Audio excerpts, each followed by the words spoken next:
Kalau Tuhan perintah, setan sujud kat aku. Setan sujud.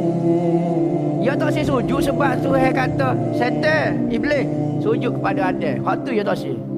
Kita, Tuhan suruh sujud ke dia, tak si sujud. Berat pada setan. Sedap kita nak kata setan takabur, sombong.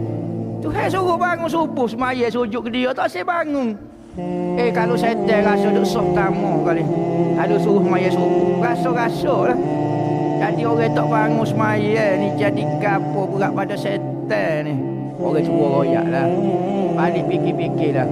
Siapa dia jahat sebenarnya. Nah, setan tu yo kerja dia, tugas dia dah kita ni. Bukan tugas kita tak semaya, tiba-tiba tak semaya. Berat pada setan.